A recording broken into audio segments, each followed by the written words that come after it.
Access granted.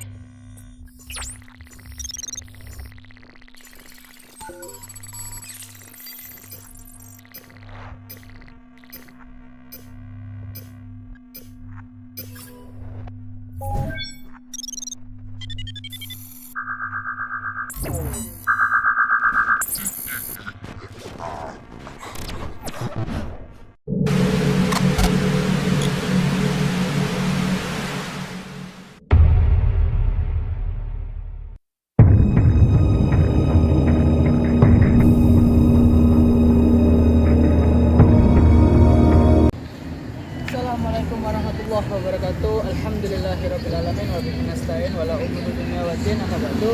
Salam bahagia untuk para sahabat-sahabat di channel saya dan juga alhamdulillah kita bersama mas-mas ya di sini. Mungkin kita bakal perkenalkan dulu. Kok tiba-tiba saya membahas organisasi PSHT ini, sahabat? Kan biasanya saya tentang misteri horor-horor gitu. Karena berhubung ini mungkin untuk salah satu edukasi juga ya, kita harus akan saya memberi pertanyaan-pertanyaan tentang organisasi PSHT ini, sahabat. Jadi mungkin seperti itu ada kalimah-kalimah dari Ustadz Hafidz mungkin. Ya alhamdulillahirabbil alamin. Alhamdulillahilladzi hadana li hadza wa ma kunna linahtadiya laula an hadanallah. Asyhadu an la ilaha illallah, asyhadu anna Muhammadan 'abduhu wa rasuluhu habibuhu wa khaliluh. Allahumma salli wa sallim ala sayyidina Muhammadin salatan taghfiru biha dhunub wa tuslihu bil qulub wa tanṭaliqu bil sultan wa yasuhu ala al-sunnah. Ya alhamdulillah sahabat-sahabat, ini saya ikut Mas Ryan untuk silaturahim, sahabat. Ya kan sesama umatnya Nabi kan harus saling silaturahim, menyayangi dan saling berbagi kalau misalnya kita punya kelebihan ilmu, kelebihan harta dan segala macam. Ya alhamdulillah sahabat, saya diajak Mas Ryan untuk bersilaturahim kepada saudara-saudara kita dari PSHT ya Mas ya. Dari PSHT, apa kepanjangan PSHT itu? Persaudaraan Setia Hati Terate. Persaudaraan Setia Hati Terate. Ya mungkin insya Allah mungkin ada kalimah-kalimah dari pesan-pesan dari warga Persaudaraan Setia Hati Terate, mungkin bisa bermanfaat untuk kita dan semoga dengan ini kita bisa menjadi lebih banyak saudara. Sekian sahabat. Mungkin sahabat ya, kita sebelum mengenal lebih jauh apa itu organisasi PSHT, mungkin kita sambil bersolawat supaya acara malam hari ini kita dimudahkan dan juga diberi rahmat itu dan dilancarkan gitu. Betul bukan Ustaz? Ya. Allahumma shalli wa sallim wa barik ala sayyidina Muhammad. Maulaya shalli wa sallim daiman abadan ala habibika.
Kita bakal bertanya sekarang ya Mas Hafidz ya, Ustaz ya.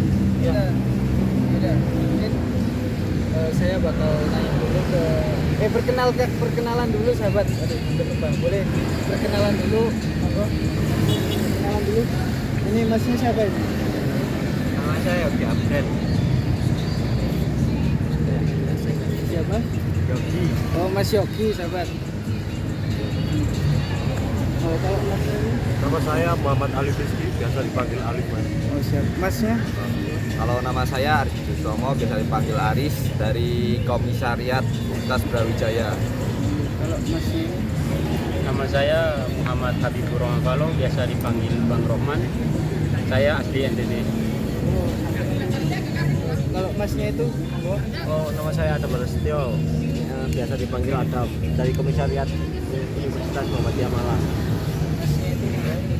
Nama saya Ari, dari Universitas Islam Malang juga. Asalnya NTB. Saya Hafiz dari Jember, sahabat. Kok sampai ikut perkenalan juga, gitu. Kan banyak juga yang kenal. Gitu. Barangkali ada yang belum kenal kan. Biar sayang kan tak kenal tak sayang gitu ya Mas ya. Ya, benar Mas. Ya, kalau misalnya ada tutur kata saya yang salah, mohon maafkan ya Mas. Mungkin pertanyaan pertama, siapakah pendiri dari organisasi PS1 ini? Kan banyak yang belum tahu.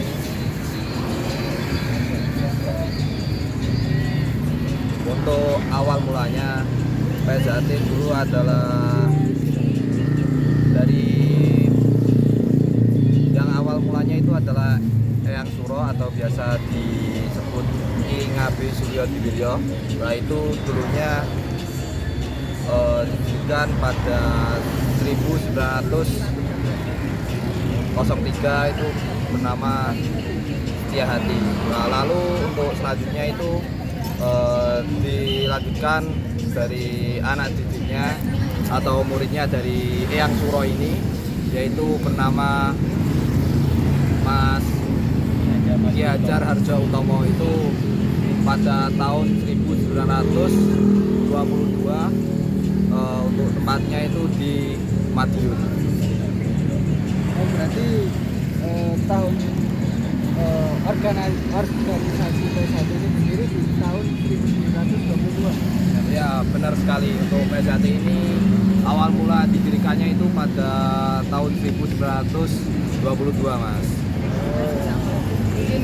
Mungkin bisa sampai sebutkan apa salah satu tujuan dari organisasi PS1 ini, untuk apa gitu?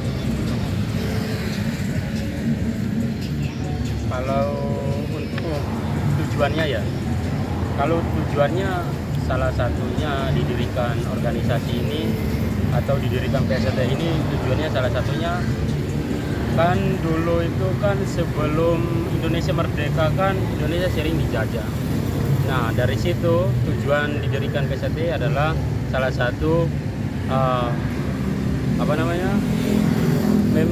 melawan penjajah atau membantu para pahlawan untuk melawan penjajah. Salah satunya itu.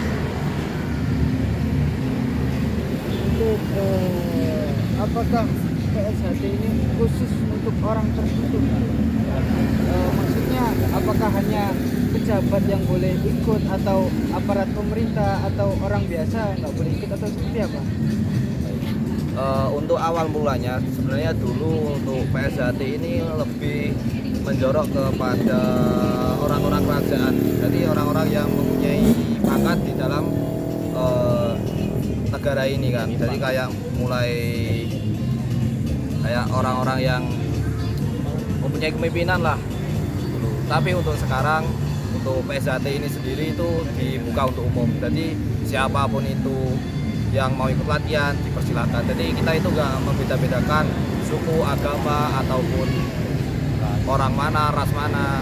Jadi kita nggak ada membeda-bedakan. Untuk PSAT ini merangkul semuanya, kayak gitu. Jadi seperti itu sahabat, siapapun untuk sekarang bisa bergabung gitu ya. Mungkin pertanyaan ini ya yang paling terpenting kalau menurut saya ya, kenapa Mas kalau bukan warga PSHT ya nggak boleh memakai atribut PSHT? Sedangkan kan kalau misalnya sepak bola lah, ibaratnya di sepak bola itu kan ada klubnya sendiri, banyak orang yang boleh memakai, itu kan fans. Misalnya saya nih fans sama PSHT gitu kan, tapi saya bukan warga, apakah saya boleh nggak pakai bajunya PSHT? Untuk kenapa orang yang luar atau orang yang nggak ikut PSAT kenapa nggak boleh ikut PSAT. Yang pertama itu mungkin nanti bisa disalahgunakan.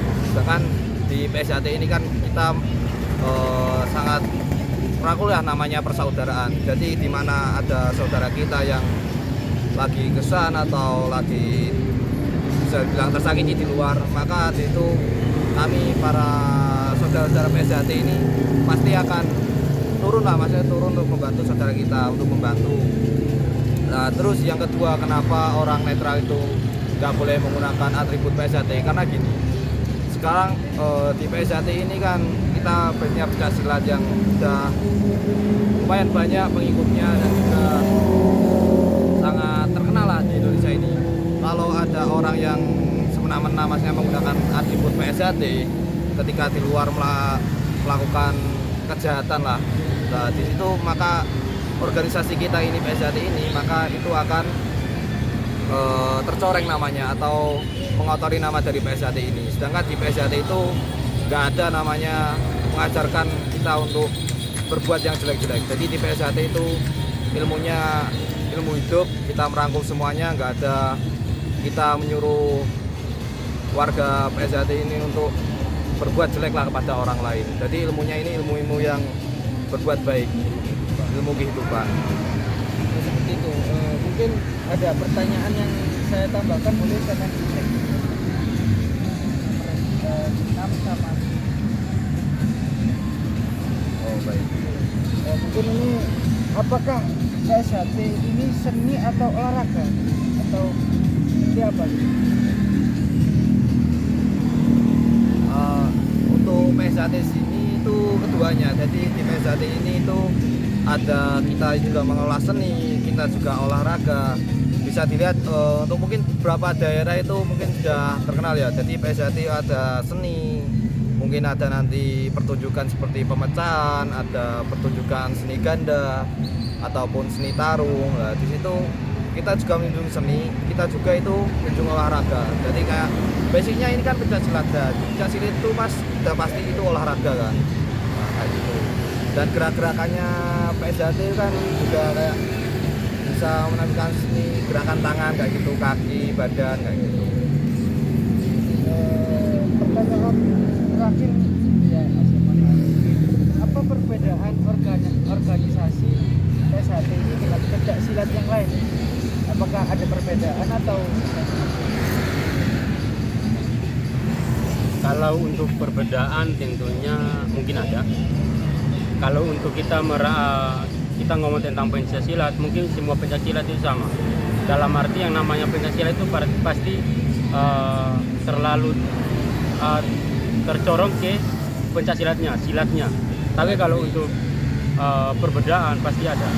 Salah satu perbedaan di PSAT sama pencaksilat yang lain, salah satunya itu kalau di PSAT kan mungkin yang orang tahu atau orang awam tahu adalah persaudaraannya, itu perbedaannya.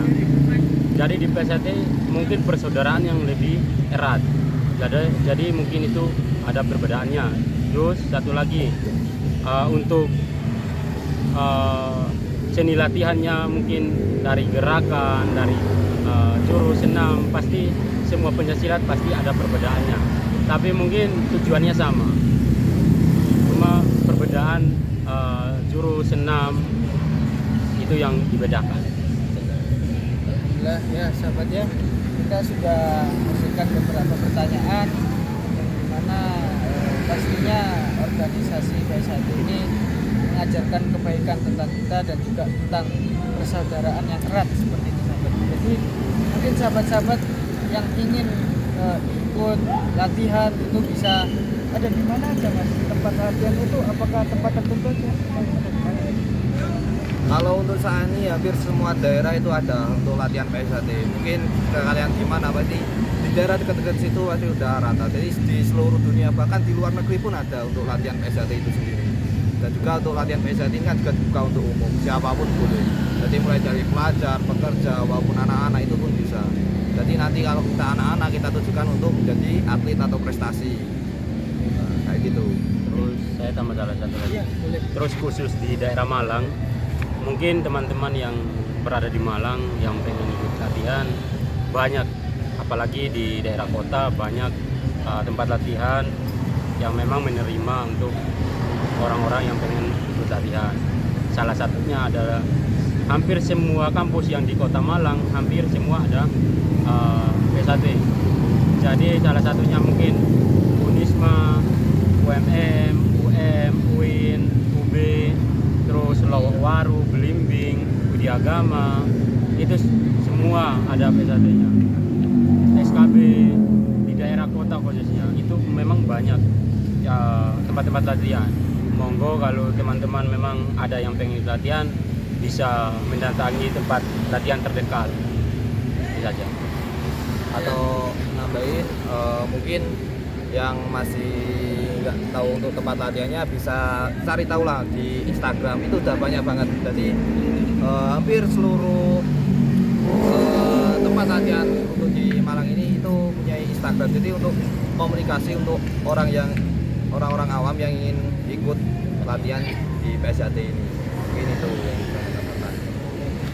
Mungkin cukup itu sahabatnya, pasti insya Allah juga kalau misalnya kita bakal langsung ngomong terus ya, apakah di pondok diperbolehkan untuk ada pelajaran PSAT ini di pondok gitu. Kalau misalnya boleh di pondok kita, masnya yang ngajarin gimana mas?